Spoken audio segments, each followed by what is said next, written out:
स्वागत है आपका मेरे YouTube चैनल नीलेश जोगी एक्सेल में। मैं MS एक्सेल पर आधारित प्रोग्रामिंग से रिलेटेड वीडियोस आप लोगों के लिए लाता रहूँगा। फिलहाल मैंने MS एक्सेल में एम्प्लॉय मैनेजमेंट सिस्टम की प्रोग्रामिंग की है, जो कि मैं आप लोगों के साथ शेयर कर रहा हूँ।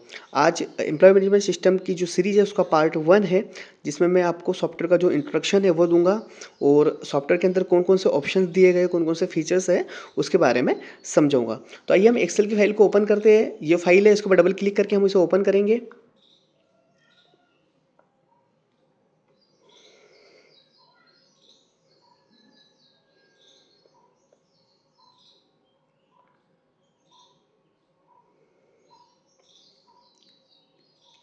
ओपन करने पर हमारे सामने लॉगिन फॉर्म जो होगा, लॉगिन पेज जो होगा वो शो होने लगेगा, जहाँ पर लिखा होगा employ management system for Excel. मैं जितने भी सॉफ्टवेयर्स बनाता हूँ वो MS एक्सेल के अंदर ही बनाता हूँ, इसलिए उस चीज़ को क्लियर भी करता हूँ पहले। और यहाँ पर हमारा चैनल का लोगो है, यहाँ पर कुछ इन्फॉर्मेशन दी गई है, व्हाट्सअप कॉन्टैक्ट नंबर वगैरह दिया गया है। यह है एडमिन लॉगिन, ठीक है। तो यहाँ पर हमें यूज़र नेम और पासवर्ड दर्ज करना होगा। यूज़र नेम और पासवर्ड दर्ज करने के बाद हम लॉगिन बटन पे क्लिक करेंगे। तो लॉगिन बटन पर क्लिक करने पर हमारे सामने एक वेलकम मैसेज शो होगा कि welcome to employ management system for Excel. Okay button पर हम क्लिक करेंगे तो जो MS एक्सेल के अंदर जो प्रोग्रामिंग की गई है वो फाइल ओपन हो जाएगी, ठीक है। ये जब भी आप सॉफ्टवेयर को ओपन करेंगे तो बाय डिफ़ॉल्ट यही वाली शीट आपके सामने ओपन होगी, जहाँ पर डैशबोर्ड बना होगा और कुछ बटन्स दिए होंगे। तो मैं आपको इसके बारे में समझा देता हूँ। ऊपर ये सभी प्रकार के बटन दिए गए, इन बटन्स के ऊपर क्लिक कर कर हमें उस शीट के ऊपर पहुँचना होगा। नीचे आपको शीट शो नहीं होगी, ठीक है। यहाँ पर आपका एक डैशबोर्ड बनेगा। यहाँ पर आपके पास एम्प्लॉय मेल और फीमेल कितने, उनकी डिजिट यहाँ पर शो होंगे, ठीक है। और यहाँ पर टोटल एम्प्लॉय आएंगे। यहाँ पर आपकी टोटल सैलरी अभी तक कितनी बनी है वो आएगी, ठीक, ऑटोमेटिक जुड़ के आएगी। आपको यहाँ पर कुछ नहीं करना है। यहाँ पर जो PF अमाउंट, यदि आपके स्कूल में PF का ऑप्शन है तो PF जब आप इंटर करेंगे तो PF अमाउंट भी यहाँ पर बताते रहेगा कि अभी तक कितना PF अमाउंट बन चुका है समस्त कर्मचारियों का। यहाँ पर टोटल पेड अमाउंट रहेगा, कितना अमाउंट पे किया है, कितना बाकी है। और यहाँ पर टोटल बैलेंस रहेगा, यानी कि कितना बैलेंस हमें कितना और पेमेंट एम्प्लॉय को करना है, ठीक है। यहाँ पर दो प्रकार के बटन दिए गए हैं, ये हाइड और शो का। ये ऊपर वाला जो बटन है वो हाइड का है और नीचे वाला बटन जो है शो का है। शो पे जब हम क्लिक करेंगे तो जो एक्सेल के टैब है वो हमारे सामने नॉर्मल एक्सेल के टैब ओपन हो जाएंगे। वापस हम हाइड पे क्लिक करेंगे तो ये हाइड हो जाएंगे, ठीक है। नीचे 5 प्रकार के आपको चार्ट दिखेंगे, ठीक है। यहाँ पर आपको एम्प्लॉय की समरी बताएगा, यहाँ पर भी एम्प्लॉय की समरी बताएगा और यहाँ पर अमाउंट की समरी बताएगा, ठीक है, कि टोटल अमाउंट क्या हुआ, पेड कितना है और बैलेंस है कितना। 3 प्रकार के चार्ट अमाउंट के रहेंगे और 2 प्रकार के आपके कैटेगरी के रहेंगे, ठीक है। और मैं अभी सबसे पहले आपको इंट्रोडक्शन दे देता हूँ सॉफ्टवेयर का, किस तरीके से सॉफ्टवेयर वर्क करेगा। तो सबसे पहले रीड इंस्ट्रक्शन। जब भी आपके पास ये सॉफ्टवेयर आएगा डेमो के तौर पे, मैं अभी डिस्क्रिप्शन में इसकी लिंक दे दूंगा, आप वहाँ से डाउनलोड कीजिएगा और उसके ऊपर वर्क करके देखिएगा। और जब भी आपके पास ये आएगा तो आपको सबसे पहले इसकी जो इंस्ट्रक्शन है वो पढ़ना जरूरी है, क्योंकि हमें उस सॉफ्टवेयर के बारे में इन्फॉर्मेशन होना जरूरी है। अगर इन्फॉर्मेशन नहीं है तो हम हमेशा गलत ही वर्क करेंगे, ठीक है। इसलिए हमें उसके बारे में जानना जरूरी है और उसके इंस्ट्रक्शन को पढ़ना जरूरी है। तो मैं रीड इंस्ट्रक्शन वाले बटन के ऊपर जाता हूँ। जब हम जाएंगे तो सबसे ऊपर लिखा हुआ है employ management system for Excel, ठीक है। और यहाँ पर हम एम्प्लॉय अटेंडेंस भी मैनेज कर सकते हैं। यहाँ पर लिखा है employ attendance and salary management developed by mister Nilesh, जो कि मेरे द्वारा बनाया गया है, ठीक है। यहाँ पर कॉन्टैक्ट नंबर है, यदि आप संपर्क करना चाहते हैं तो व्हाट्सअप के माध्यम से इस नंबर पर संपर्क कर सकते हैं, ठीक है। ये हमारे यूट्यूब चैनल का नाम है और संपर्क करने का समय है सुबह 11 से 4:30 बजे तक, ठीक है। और रविवार को कॉन्टैक्ट ना कीजिएगा, रविवार को हॉलीडे होता है, ठीक है। आवश्यक दिशा निर्देश है, उसके बारे में हम एक बार पढ़ लेते हैं। और नीचे शीटवार कार्य प्रणाली की जानकारी है। तो सबसे पहले आवश्यक दिशा निर्देशों को समझ लेते हैं। जब तक हम निर्देशों को नहीं समझेंगे तब तक हमें सॉफ्टवेयर समझ में नहीं आएगा कि सॉफ्टवेयर के अंदर क्या ऑप्शंस दिए गए, क्या सावधानी रखना है, किस तरीके से वर्क करना है। ये चीज़ें हमें समझ में नहीं आएगी जब तक हम इंस्ट्रक्शन को, निर्देश को नहीं पढ़ेंगे, ठीक है। तो हम निर्देश पढ़ते हैं। इसमें लिखा है कि इस कर्मचारी उपस्थिति एवं वेतन गणना सॉफ्टवेयर का निर्माण MS एक्सेल में किया गया है। ये जो सेटअप है MS एक्सेल के अंदर बनाया गया है।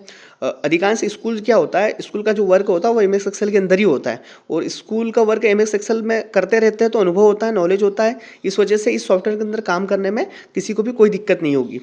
कोई ऐसा यूज़र हो जिसको कंप्यूटर के बारे में ज़्यादा नॉलेज नहीं है, वो भी आसानी से इसमें वर्क कर सकता है। इसके लिए ज़्यादा नॉलेज होने की ज़रूरत नहीं है, ठीक है। ये सॉफ्टवेयर पूर्ण तो ऑफलाइन है, इसमें आपकी डेटा की प्राइवेसी बनी रहती है। ये जो सॉफ्टवेयर है MS एक्सेल की फाइल है, ये पूरी ऑफलाइन है, इसके अंदर किसी भी प्रकार का ऑनलाइन कोई वर्क नहीं होगा। आपका डेटा आपके पास रहेगा, सुरक्षित रहेगा, ठीक है। और इस सॉफ्टवेयर को स्कूल में कार्यरत कर्मचारियों की उपस्थिति एवं वेतन गणना हेतु बनाया गया है, अतः समस्त स्कूलों के लिए उपयोगी है, ठीक है। ये जो अटेंडेंस सेटअप है यानी कि जो सैलरी सेटअप है ये केवल स्कूल के लिए बनाया गया है, वो समस्त स्कूलों के लिए उपयोगी है। ठीक है, इस सॉफ्टवेयर में बहुत ही आसानी से आप वेतन गणना और उपस्थिति को सावधानीपूर्वक रख सकते हैं। इस सॉफ्टवेयर में एक शैक्षणिक सत्र में अधिकतम 100 कर्मचारियों की उपस्थिति और वेतन की गणना की जा सकती है। ये जो सॉफ्टवेयर है इसके अंदर एक सेशन में 100 कर्मचारियों की आप अटेंडेंस सैलरी वगैरह का डेटा रख सकते हैं। ठीक है, और समस्त कर्मचारी की यूनिक आईडी होना अनिवार्य, आईडी में ओब्लिक का चयन नहीं करें। ठीक है, यानी कि जो ओब्लिक का ऑप्शन होता है उसका चयन नहीं कर रहा है। और इसमें क्या होगा, जब भी आप एम्प्लॉय का रजिस्ट्रेशन करेंगे तो सभी के लिए एक एम्प्लॉय आईडी देना होती है, जैसे हम बच्चे का स्कॉलर नंबर देते हैं ना, ठीक उसी तरीके से। तो उसी आईडी से कर्मचारी का डेटा हम सर्च भी कर सकते हैं और सभी जगह उसका डेटा उसी आईडी के थ्रू जाएगा। और इस सॉफ्टवेयर में किसी प्रकार का परिवर्तन संभव नहीं होगा। ठीक है, इसमें किसी भी प्रकार का कस्टमाइजेशन नहीं होगा, कस्टमाइज नहीं होगा, क्योंकि अभी अगर इसके साथ कोई भी छेड़छाड़ करते हैं तो वो प्रॉपर तरीके से वर्क नहीं करेगा। इसमें जो कोडिंग है और जो फॉर्मूले लगे हैं वो एरर शो करने लग जाते हैं। इसलिए कोई भी परिवर्तन नहीं होगा और इसको समस्त बातों को ध्यान में रखते हुए बनाया गया है और परिवर्तन की इसमें जरूरत भी नहीं है। इस सॉफ्टवेयर पर कार्य प्रारंभ करने से पूर्व मैक्रो इनेबल करें, उसके पश्चात ही कार्य प्रारंभ करें। ठीक है, जब भी आपके पास ये सॉफ्टवेयर आएगा तो आपके पास इस जगह पे फॉर्मूला वार होता है, इस जगह पे आपके पास मैक्रो इनेबल करने के लिए एक ऑप्शन आएगा, उसके ऊपर क्लिक करके आप इनेबल कर सकते हैं। बहुत ही ईजी प्रोसेस है। इस सॉफ्टवेयर पर कार्य करते समय किसी अन्य एक्सेल फाइल को ओपन ना करें। इस सॉफ्टवेयर पर जब भी आप काम करेंगे तो क्या होता है, इसके अंदर जो फॉर्मूले लगाए गए, जो कोडिंग लगाई गई है, वो प्रॉपर तरीके से अगर आप चाहते हैं कि वर्क करे तो उस समय आप किसी भी अन्य एक्सेल फाइल को ओपन ना करें। ठीक है, और इस सॉफ्टवेयर का उपयोग करने हेतु आपके कंप्यूटर सिस्टम में MS ऑफिस 2010 या उसके ऊपर का वर्जन इंस्टॉल होना अनिवार्य है। MS ऑफिस 2007 में फार्मूला एरर आते हैं। ठीक है, ये बहुत ही महत्वपूर्ण बिंदु है। यदि आप इस सॉफ्टवेयर को अपने स्कूल हेतु उपयोग करना चाहते हैं तो आपके कंप्यूटर सिस्टम में जो MS ऑफिस होता है, MS एक्सेल होता है, उसका वर्जन जो है 2010 या उसके ऊपर का वर्जन होना चाहिए। 2007 क्या है, पुराना वर्जन है, तो इसके अंदर जो कोडिंग है या फॉर्मूलाज है वो एरर शो करते हैं, रन नहीं कर पाते। ठीक है, और इस सॉफ्टवेयर में कोई भी कॉलम या रो इंसर्ट ना करें। कोशिश कीजिएगा कि इसमें कोई भी रो या कॉलम इंसर्ट ना करें, अगर की तो उसमें एरर शो होगा फिर।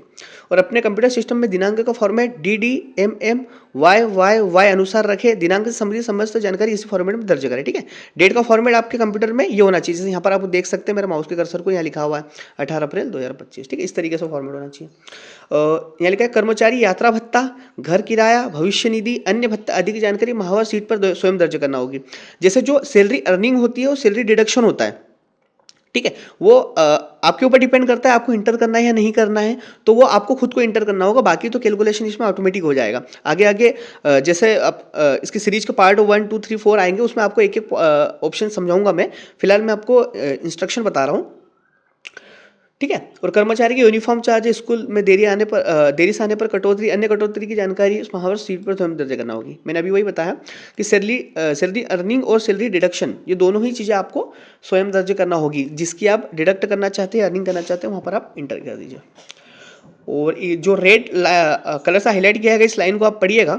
सुरक्षा की दृष्टि से प्रतिदिन फाइल को गूगल ड्राइव या पेन ड्राइव में सेव करें, जिससे कि फाइल डिलीट या करप्ट हो जाने की स्थिति में बैकअप लिया जा सके। ठीक है, ये MS एक्सेल की फाइल है, इसका किसी भी प्रकार का डेटा ऑनलाइन नहीं रहता है, इसलिए डेली जब हमारा वर्क कंप्लीट हो जाए, शाम के समय जब हम है ना, तो उसको हम गूगल ड्राइव के ऊपर सेव कर दे, है ना, या पेन ड्राइव के अंदर कॉपी करके भी रख सकते हैं। और यहाँ लिखा है फॉर्म के माध्यम से जानकारी दर्ज करते समय ड्रॉप डाउन लिस्ट में से ही चयन करें। जैसे फॉर्म वगैरह होता है, फॉर्म के थ्रू अगर जानकारी भरना है तो ड्रॉप डाउन लिस्ट दी होती है उसमें हर चीज़ के लिए, इसलिए उसका ही चयन करें। और प्रिंट करने तो A4 साइज़ के पेपर का उपयोग करें। इसमें मतलब जितने भी डॉक्यूमेंट्स आपको प्रिंट करना है उसके लिए आपको A4 साइज़ के पेपर का उपयोग करना है।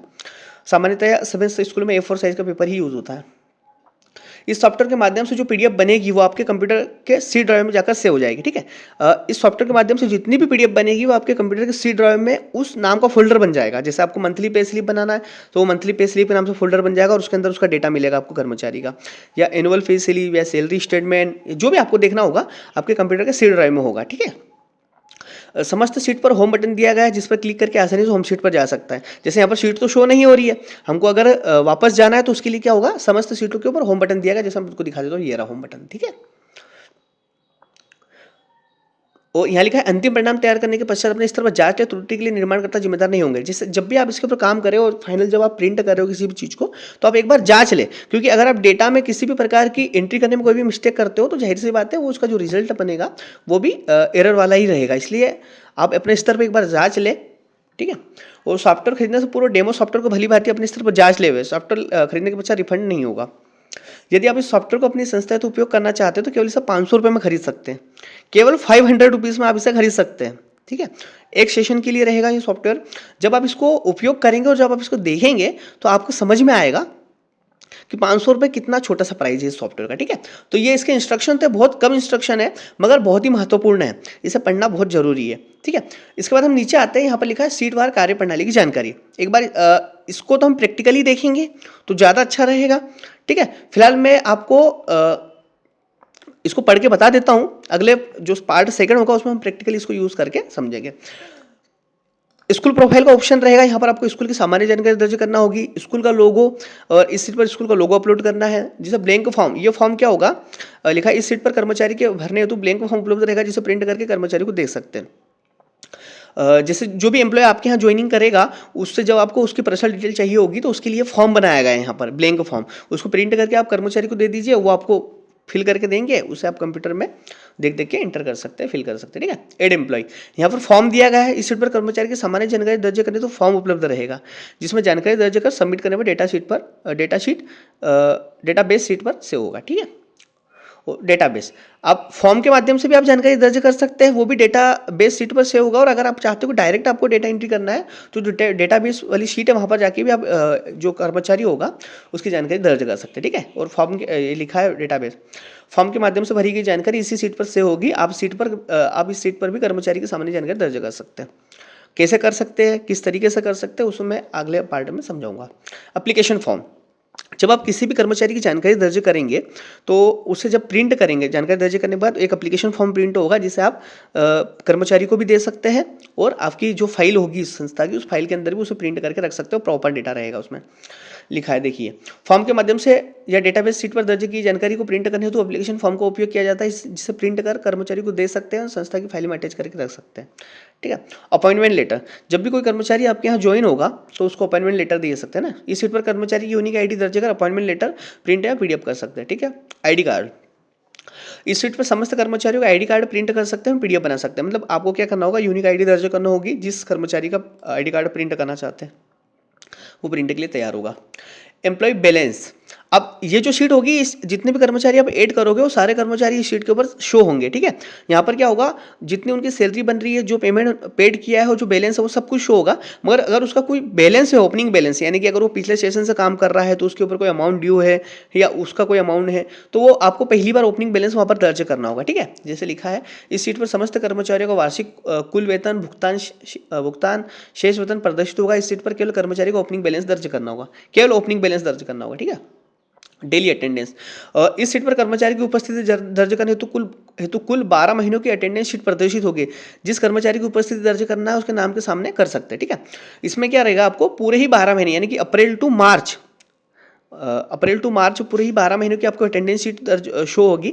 जिसकी भी अटेंडेंस हमको लगाना रहती है उसकी कर्मचारी की यूनिक आईडी चयन करके और डेट के सामने हम प्रेजेंट या एब्सेंट शो कर सकते हैं। ठीक है, सैलरी कैलकुलेशन, यहाँ पर क्या होगा कि ऑटोमेटिक सैलरी कैलकुलेशन होगा। ठीक है, ये लिखा इस सीट पर समस्त कर्मचारी की उपस्थिति के आधार पर माहवार वेतन की गणना स्वतः हो जाएगी। आपको केवल सैलरी अर्निंग, सैलरी डिडक्शन और अलाउड लीव आदि दर्ज करना होगा। ठीक है, इसे एक बार आपने भी अच्छे से पढ़ लेना।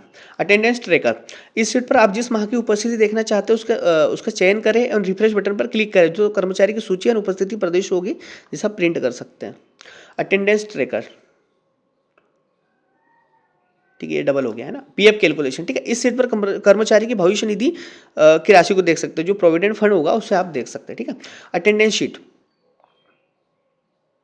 एक ये जो अटेंडेंस शीट है यहाँ पर क्या लिखेगा, इस सीट पर माहवार कुल उपस्थिति यानी कुल वेतन की शीट प्रिंट कर सकते हैं, यानी कि कितने दिन वो उपस्थित रहा, कितने दिन अनुपस्थित रहा, हाफ डे क्या रहा, वो उसके टोटल सैलरी क्या बनी वो इसके ऊपर शो होगी। ठीक है, सैलरी शीट, ये बैंक यूज़ के लिए है। जैसे बैंक में अगर आप चेक लगाते हैं सारे कर्मचारियों का तो यहाँ पर आपको सारे कर्मचारियों की सूची मिल जाएगी और उनका जो अमाउंट बन रहा है वो मिल जाएगा, जिसे आप बैंक में जमा कर सकते हैं सैलरी के लिए। ठीक है, इस सीट पर माहवार सैलरी शीट प्रिंट कर सकते हैं जिसे बैंक में जमा करने तो उपयोग किया जा सकता है। ठीक है, एम्प्लॉय समरी, इस सीट पर जो समरी बनेगी, मतलब आपके कितने कर्मचारी आपके पास अभी एक्टिव है, कौन कौन से पोस्ट पे कितने कितने कर्मचारी आपको यहाँ पर शो होंगे। ठीक है, मेल कितने हैं, फीमेल कितने, वो सारी शो होंगे। पेमेंट, और इस सीट पर जिस कर्मचारी के वेतन का भुगतान करना चाहते हैं उसकी यूनिक आईडी का चयन कर फॉर्म के माध्यम से भुगतान कर सकते हैं। जैसे जिस भी कर्मचारी को हम पेमेंट करना चाहते हैं वो यहाँ पर एक फॉर्म रहेगा, फॉर्म के थ्रू कर सकते हैं, वो आगे आपको मैं वीडियो में बताऊंगा। पेमेंट रिकॉर्ड, इस सीट पर कर्मचारी इस सीट पर फॉर्म के माध्यम से किए गए भुगतान की सूची प्राप्त होगी, यानी कि जो फॉर्म होगा, फॉर्म के थ्रू जो भी पेमेंट करेंगे हम, वो यहाँ पर सेव होगा। ठीक है। सर्च मल्टीपल, ये लिखा है सर्च मल्टीपल, और जो भी भुगतान होगा, यहाँ देखिए मैं बताता हूँ आपको, इस सीट पर भुगतान की गई राशि को अलग अलग क्राइटेरिया के आधार पर सर्च करके देख सकते हैं एंड प्रिंट पीडीएफ कर सकते हैं। जो हम पेमेंट करेंगे ना, पेमेंट को अगर हमको सर्च करना है तो अलग अलग क्राइटेरिया दिए होंगे वहाँ पर, उस क्राइटेरिया के थ्रू हम उसको सर्च कर सकते हैं और देख सकते हैं। सैलरी स्टेटमेंट, यदि आप चाहते हो किसी कर्मचारी का सैलरी स्टेटमेंट प्रिंट करना तो वो आप कर सकते हो। ठीक है। इस सीट पर कर्मचारी की यूनिक आईडी का चयन करके कर्मचारी के वेतन का भुगतान स्टेटमेंट प्रिंट पीडीएफ कर सकते हैं। ठीक है। मंथली पे स्लिप, अब जिस भी महीने की आप मंथली पे स्लिप चाहते हो उसको वो भी आपको यहाँ पर मिल जाएगी। ठीक है। इस सीट पर कर्मचारी की यूनिक आईडी एवं जिस माह की पे स्लिप देखना चाहते हो उसका चयन करके प्रिंट पीडीएफ कर सकते हैं। Annual pay slip, annual pay slip भी होगी जिसमें आपको 12 महीने की अटेंडेंस भी दिखेगी, उसके सैलरी की डिटेल भी दिखेगी। ठीक है।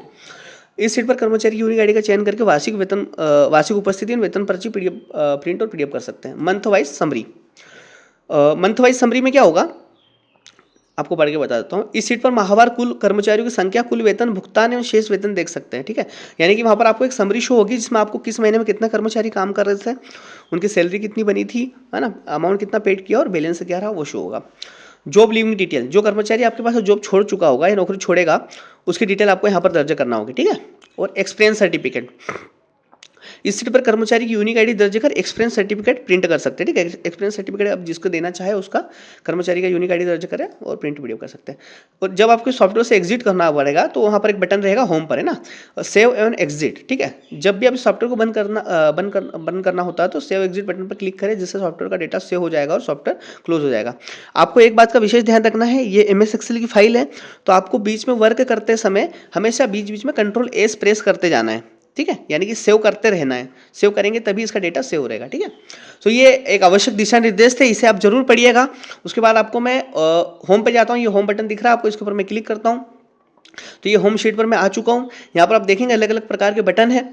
जैसे मैं आपको अभी हल्के हल्के बटन्स के बारे में बता देता हूँ। जैसे इंस्ट्रक्शन को हम समझ चुके हैं, यहाँ पर स्कूल की प्रोफाइल रहेगी। ठीक है। यहाँ पर स्कूल का लोगो अपलोड करने के लिए रहेगा, यहाँ पर एक ब्लैंक फॉर्म रहेगा। आगे अगले पार्ट में आपको मैं एक एक ऑप्शन को पूरा पूरा क्लियरली समझाऊंगा। ठीक है। एड एम्प्लॉय, एम्प्लॉय ऐड करने के लिए यहाँ पर फॉर्म रहेगा। डेटाबेस यहाँ पर रहेगा। ठीक है। डेटाबेस के लिए शीट रहेगी। एप्लीकेशन फॉर्म यहाँ पर प्रिंट होगा। ठीक है। ये अपॉइंटमेंट लेटर यहाँ पर शो होगा, ये आईडी कार्ड यहाँ पर शो होगा। ठीक है। यहाँ पर कर्मचारी की डिटेल आपको दिखने लगेगी। एम्प्लॉय बैलेंस यहाँ पर शो होंगे। डेली की अटेंडेंस हमें यहाँ पर इंटर करना होगी, वो किस तरीके से इंटर करना होगी, कैसे होगी, वो आगे वीडियो में आपको मैं बता दूंगा। सैलरी कैलकुलेशन यहाँ पर होगा। सैलरी ट्रैकर यहाँ पर रहेगा, यानी कि सैलरी के जो सैलरी ट्रैक करके बताएगा। यहाँ पर पीएफ का कैलकुलेशन होगा। यहाँ पर अटेंडेंस शीट होगी। ठीक है। ये अटेंडेंस शीट आप प्रिंट करके आपके जो प्रिंसिपल होंगे, संस्था प्रमुख होंगे या स्कूल संचालक होंगे उन्हें आप दे सकते हैं। आगे आगे देखेंगे जब हम कर्मचारी की यहाँ डिटेल फिल करेंगे तो ऑटोमेटिक यहाँ पर सारी चीज़ें बन के आने लगेगी। अभी आपको ब्लैंक शो हो रहा होगा सारी चीज़ें। ठीक है।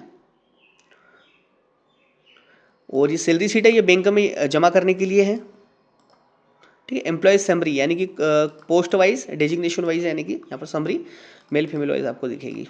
ठीक है। ये पेमेंट के लिए फॉर्म होगा, इस फॉर्म के थ्रू हम पेमेंट करेंगे ऑटोमेटिक उस कर्मचारी के अकाउंट में जाके पेमेंट जमा हो जाएगा। ये पेमेंट रिकॉर्ड यहाँ पर सेव होगा।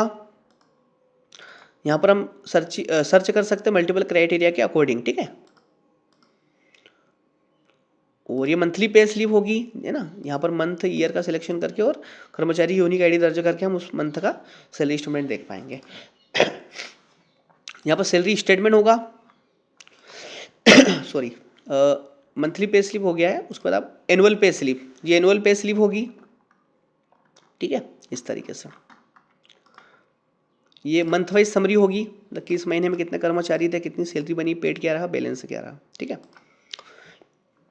जॉब लिविंग डिटेल्स रहेगी, ये फॉर्म रहेगा, छोटा सा एक फॉर्म रहेगा, उसके थ्रू आप यहाँ पर फॉर्म फिल करेंगे और जॉब लिविंग डिटेल फिल होगी। ठीक है। यहाँ पर एक्सपीरियंस सर्टिफिकेट रहेगा। ठीक। तो यहाँ पर मास्टर सेटिंग है, यहाँ पर आपको कोई छेड़खानी नहीं करना है, ये जैसा डेटा है वैसा ही रहने देना है। और जब भी आपको इस फाइल से एग्जिट होना है तो आपको सेव एंड एग्जिट बटन पे क्लिक करना होगा। ठीक है। इस तरीके से सेव कर दीजिए और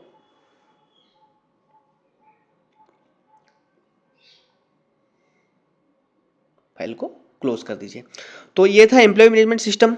आशा करता हूँ आपको इसका इंट्रोडक्शन अच्छा लगा होगा। अगले पार्ट में आपको मैं वर्क करके बताऊंगा, एक एक स्टेप सारे ही समझाऊंगा।